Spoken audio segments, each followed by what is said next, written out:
పంబ రేగిపోద్ది, ఏముండదు. కారం కింద నుంచి పై దాకా రావాలి, అది ఏముండదు.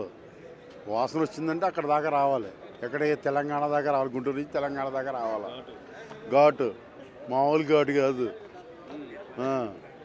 ఇదంతా ఫ్యాన్స్ కాబట్టి మా ఆడుతున్నాం.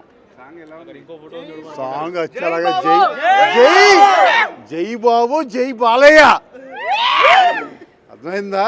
ఇద్దరు బాగా జిగిరి దోస్తులు, ఇద్దరును. ఎవరికీ తెలియదు మీకు, అభిమాన నటుడు అంత ఇది.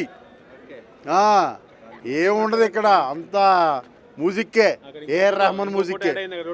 ఏది పైన చూసావా, రేవంత్ రెడ్డి కింద నుంచి వాయి తీసేస్తాడు, ఏముండదు, అంత వాసనే. అది వాసన కూడా ఆ వాసన కూడా ఉండదు, ఆ వాసనే వస్తుంది. ఏఆర్ రెహమాన్ మ్యూజిక్ అంతాను. ఇంకేమన్నా కావాలా మీకు మెటీరియల్? అర్థం కాదు, మడతెట్టాడు కదా ఇక్కడ.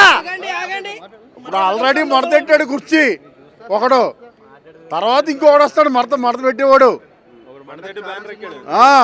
ఇంకొకడు వస్తాడు మడత పెట్టేవాడు. చాలా సినిమాలు ఉన్నా ఏది ఉన్నా కానీ అది కరెక్ట్ కాదు. ఏదన్నా అది ఫ్యాన్స్ని బట్టే ఫాలో అవుద్ది, అది దానికి కరెక్ట్ కాదు. అది వెనకాల సినిమాలు దేని దానికే ఉంటుంది.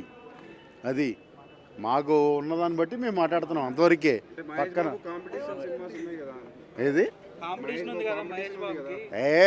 I don't care, I don't care bro, I don't care bro, I don't care.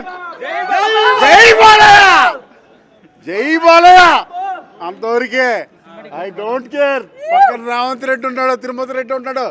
I don't care. డిక్కి బస్ గోళాన్ని చికెన్ షాప్ తొడగొట్టినాయంట. జై బాబు, జై బాలయ్య, ఐ డోంట్ కేర్.